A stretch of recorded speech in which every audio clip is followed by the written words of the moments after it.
بسم اللہ الرحمن الرحیم الحمد للہ وکفا وسلام علی عبادہ الذین اصطفا اما بعد فاعوذ باللہ من الشیطان الرجیم بسم اللہ الرحمن الرحیم والفجر ولیال عشر والشفع والوتر صدق اللہ العظیم۔ معزز سامعین اعظام، آپ حضرات کو معلوم ہے کہ آج ذی قعدہ کی 30 تاریخ ہے اور ہجری تاریخ قمری تاریخ مغرب کے بعد سے بدل جاتی ہے، تو آئندہ جو تاریخ ہوگی وہ 1 تاریخ ہوگی، اور یہ ذی قعدہ کا مہینہ ہے، اور جو اس کے بعد مہینہ ہوگا وہ ذی الحجہ کا ہوگا۔ اسی کے متعلق مجھے چند معروضات پیش کرنی ہیں، چند باتیں عرض کرنی ہیں۔ ذی الحجہ کے پہلے عشرے کی فضیلت احادیث کے اندر بکثرت وارد ہوئی۔ بخاری شریف کی روایت میں ہے، رسول اللہ صلی اللہ علیہ وسلم نے ارشاد فرمایا، کوئی بھی دن ایسا نہیں جس میں نیک اعمال کرنا اللہ تعالیٰ کے نزدیک ذی الحجہ کے شروع کے 10 دنوں میں عمل کرنے سے زیادہ محبوب ہو اور افضل ہو۔ مطلب یہ ہے کہ عبادت کے لیے ذی الحجہ کے پہلے عشرے سے بہتر کوئی زمانہ نہیں ہے۔ صحابہ کرام رضوان اللہ علیہ مجمعین نے عرض کیا کہ اللہ کے نبی، کیا دوسرے دنوں میں راہ خدا میں جہاد کرنا بھی ان ایام کے عمل سے بہتر نہیں ہو سکتا؟ حضور اکرم صلی اللہ علیہ وسلم نے فرمایا، جہاد بھی نہیں، سوائے اس شخص کے جو اپنی مال کے ساتھ، اپنی جان کے ساتھ جہاد کے لیے نکلا ہو اور وہ کبھی واپس نہ ہوا ہو، بلکہ اللہ کے راستے میں راہ خدا میں شہید ہو گیا ہو اور جہاد کے آخری درجے کو پہنچ گیا ہو۔ اس حدیث کے 2 مطلب بیان کیے گئے ہیں کتابوں کے اندر۔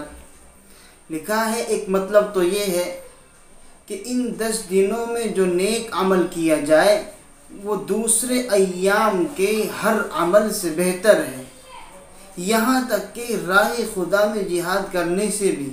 البتہ جہاد کی ایک صورت مستثنیٰ ہے، اس سے جداگانہ ہے کہ کوئی شخص اپنی جان و مال کے ساتھ نکلے اور وہ شہید ہو جائے۔ دوسرا مطلب یہ بیان کیا گیا کہ ان ایام کے جو مخصوص اعمال ہیں وہ اللہ تعالیٰ کے نزدیک دوسرے دنوں کے اعمال سے زیادہ محبوب اور افضل ہیں۔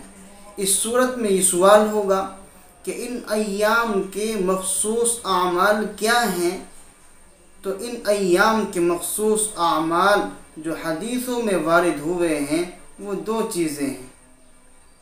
ایک چیز تو یہ ہے کہ جس کو ہم اور آپ تلبیہ کہتے ہیں، یعنی اللہ اکبر لا الہ الا اللہ واللہ اکبر وللہ الحمد۔ جس طرح اللہم لبیک لا شریک لک لبیک ان الحمد والنعمت لک والملک لا شریک لک حاجیوں کا شعار ہوتا ہے، اسی طرح سے ایک عام مسلمان کا شعار کیا ہوتا ہے؟ یہ تلبیہ ہوتا ہے، جس کو تکبیر تشریق بھی کہا جاتا ہے۔ لیکن یہ جو تکبیر ہے، اللہ اکبر لا الہ الا اللہ واللہ اکبر وللہ الحمد، اس کے 2 درجے ہیں۔ اس تکبیر کے 2 درجے ہیں، ایک درجہ تو وجوب کا ہے اور ایک درجہ استحباب کا ہے۔ وجوب کا وقت کیا ہے؟ وجوب کا درجہ کون سا ہے؟ واجب کب ہے؟ واجب کا درجہ اور واجب کا وقت، وجوب کا وقت جو ہے وہ 9 ذی الحجہ کی صبح سے 13 ذی الحجہ کی عصر تک ہے، یعنی ہر نماز کے بعد ایک مرتبہ یہ تکبیر بلند آواز سے پڑھنا واجب ہے، ہر مسلمان پر، چاہے وہ مرد ہو عورت ہو، ہر کسی پر پڑھنا واجب ہے۔ اگر کوئی آدمی مسبوق ہے، اس کی رکعتیں نکلی ہیں، تو وہ اپنی رکعتوں کو مکمل کرنے کے بعد یہ تکبیر تشریق کہے گا۔ البتہ اگر عورت ہے، مرد تو مسجد کے اندر بلند آواز سے ہر نماز کے بعد یہ تکبیر پڑھیں گے، لیکن عورت کیونکہ اس کی آواز کا بھی پردہ ہوتا ہے، تو شریعت نے اس چیز کے اندر بھی پردے کو ملحوظ رکھا ہے، اور شریعت نے کہا کہ عورت جب یہ تکبیر تشریق پڑھے گی، جب یہ تلبیہ پڑھے گی، تو اس کے اندر اپنی آواز کو پست رکھے گی، یعنی بلند آواز سے نہیں بلکہ ہلکی آواز سے عورت یہ تکبیر پڑھے گی۔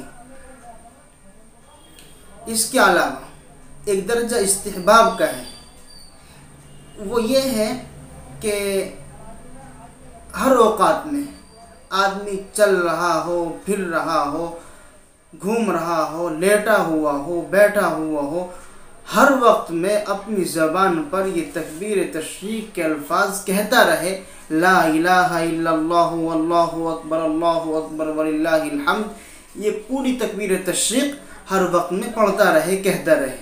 یہ استحباب کا درجہ ہے، کیونکہ حدیث پاک کے اندر آتا ہے، حضرت ابن عباس رضی اللہ عنہما سے مروی ہے کہ اللہ تعالیٰ کے نزدیک کوئی بھی عمل ان ایام کے 10 دنوں سے بہتر نہیں۔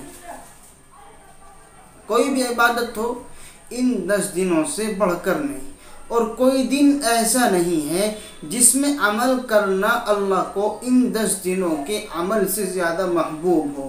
لہذا ان ایام میں لا الہ الا اللہ، لا الہ الا اللہ واللہ اکبر وغیرہ کا کثرت سے ورد کیا کرو۔ یہ حدیث پاک کے اندر، اور بخاری شریف کی روایت میں ہے، حضرت ابن عمر اور حضرت ابو ہریرہ رضی اللہ عنہما ذی الحجہ کی ابتدائی 10 دنوں میں تکبیر کہتے ہوئے بازار جاتے تھے، اور لوگ ان کے پیچھے تکبیر کہتے ہوئے ان کے پیچھے لگ جاتے تھے۔ اور ان ایام کا ایک دوسرا مخصوص عمل، یعنی ذی الحجہ کے پہلے عشرے کا ایک مخصوص عمل تو یہ ہے تکبیر، اور دوسرا عمل عشرہ ذی الحجہ کے روزوں کا ہے۔ عشرہ ذی الحجہ کے روزوں کی بڑی فضیلت حدیث پاک کے اندر آئی، ترمذی اور ابن ماجہ کی روایت میں ہے کہ ان ایام میں سے ہر دن کا روزہ 1 سال کے روزوں کے برابر ہے۔ ان میں سے یعنی اگر کوئی مسلمان، کوئی ایمان والا عشرہ ذی الحجہ کے ایک دن کا روزہ رکھتا ہے تو وہ 1 سال کے روزوں کے برابر ہے۔ اور اگر کوئی مسلمان 10 کے 10 روزے رکھ لے، کیا ہوا؟ 10 سال کے روزوں کے برابر ہوگا، یعنی نفلی روزے 10 سال کے نفلی روزے رکھ لیے، 10 روزے رکھنے کے درجے۔ ادھر 10 روزے رکھو، ادھر ثواب 10 سال کے نفلی روزوں کا ملتا ہے۔ اور ہر رات کی عبادت شب قدر کی عبادت کے برابر۔ حدیث پاک کے اندر آدمی عشرہ ذی الحجہ کی جو راتیں ہیں ان کے اندر اگر عبادت کرے تو اس کو شب قدر میں عبادت کا ثواب اللہ رب العزت عنایت فرماتا ہے۔ خلاصہ یہ کہ ان ایام کے مخصوص عمل 2 ہیں، اعمال 2 ہیں، تکبیرات اور روزہ۔ دیگر ایام کے تمام نفلی اعمال سے افضل ہے۔ خلاصہ کیا ہوا کہ ان ایام کے خصوصی اعمال تکبیر اور روزہ دیگر ایام کے نفلی عبادات سے، نفلی اعمال سے بڑھ کر ہیں، فضیلت والے ہیں۔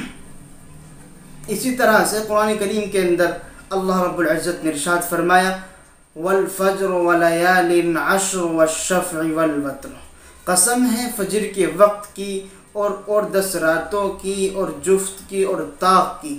اس میں 10 راتوں سے مراد اکثر مفسرین کے نزدیک ذی الحجہ کا پہلا عشرہ ہے، یعنی ذی الحجہ کے مہینے کے پہلے 10 دن اکثر مفسرین کے نزدیک مراد ہے۔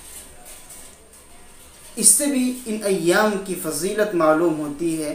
بس مذکورہ آیات اور احادیث سے معلوم ہوا کہ ذی الحجہ کا پہلا عشرہ نہایت فضیلت والا ہے۔ علماء نے لکھا ہے کہ راتوں میں سب سے بہتر رات رمضان کے آخری عشرے کی ہے، یعنی فضیلت کی جو راتیں ہیں رمضان المبارک کی وہ آخری عشرے کی ہیں، اور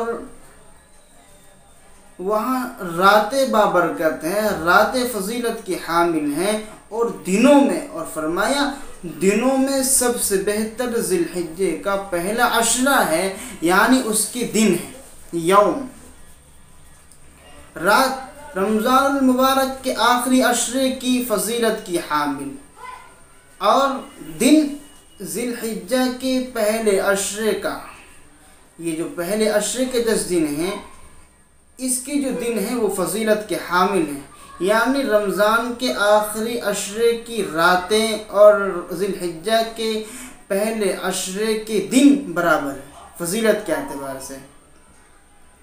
اب اس کی وجہ بیان کی، دنوں میں سب سے بہتر ذی الحجہ کا پہلا عشرہ ہے کیونکہ اس میں یوم عرفہ ہے جو تمام دنوں میں افضل ہے، لہذا اس عشرے میں عبادات اور اعمال صالحہ کا خصوصی اہتمام کرنا چاہیے۔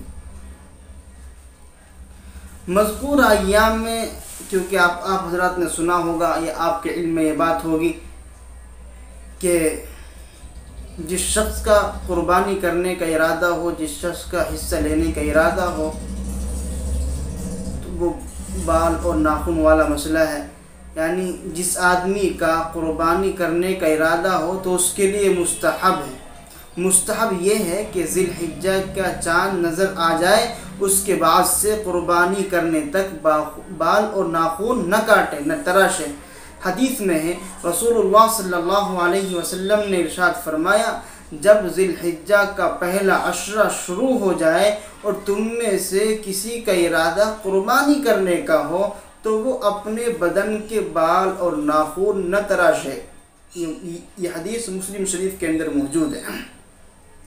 علماء کرام نے اس میں یہ حکمت بیان فرمائی کہ قربانی دراصل قربانی کرنے والے کی جان کا فدیہ ہے اور بدل ہے۔ قربانی کرنے والے کی جان کا فدیہ اور بدل ہے، اور اس لیے بہتر ہے کہ قربانی کرنے والا قربانی کرنے سے پہلے اپنے بدن کا کوئی جز کاٹ کر جدا نہ کرے، تاکہ قربانی کے وقت اس کے بدن کا کوئی جز غائب ہو اور نزول رحمت سے محروم نہ رہے۔ اس کی قربانی اس کی بدن کے ہر جز کا فدیہ ہو جائے، یعنی ناخن تو ناخن کا بھی فدیہ ہو جائے، سر پر بال ہے تو بال کا بھی فدیہ ہو جائے۔ اس کے علاوہ یہ حکمت بھی ہو سکتی ہے کہ قربانی کرنے والے کو کسی قدر حاجیوں کے ساتھ مشابہت ہو جائے، کیونکہ حجاج کرام حالت احرام میں ان چیزوں سے اجتناب کرتے ہیں اور 10ویں تاریخ کو قربانی سے فارغ ہو کر کے ان اعمال کو کرتے ہیں، یعنی بال اور ناخن کٹاتے ہیں۔ واضح رہے کہ جو حکم سر کے بالوں کا ہے وہی حکم مونچھ، زیر ناف اور بغل کا ہے، لہذا ان کو بھی نہ کاٹنا چاہیے، لیکن ان میں شرط یہ ہے کہ صفائی کا درمیانی وقفہ 40 دن کا ہوا کرتا ہے، لہذا اگر 40 دن ہو جاتے ہیں تو آدمی ناپاک ہو جاتا ہے، تو اس نجاست سے بچنے کے لیے، ناپاکی کی حالت میں آدمی نہ ہو اس سے بچنے کے لیے یہ چیزیں کٹا سکتا ہے۔ کیوں؟ یہ جو چیزیں ہیں ناخن اور بال کٹانے کا جو حکم ہے یہ استحباباً ہے، یعنی مستحب ہے۔ آدمی اگر کر لیتا ہے تو بہت اچھی بات ہے، اللہ رب العزت ثواب عنایت فرماتے ہیں، لیکن اگر کوئی یہ نہیں کرتا تو وہ آدمی گناہگار نہیں ہوتا۔ صرف 3 چیزیں ہیں، ایک تو تکبیر ہے، ایک روزہ ہے، یہ دو چیزیں ہیں خاص. اللہ رب العزت سے دعا ہے جو باتیں کہی گئیں ان پر عمل کرنے کی توفیق مجھے بھی اور تمام امت مسلمہ کو توفیق عطا فرمائے. وآخر دعوانا الحمد للہ رب العالمین.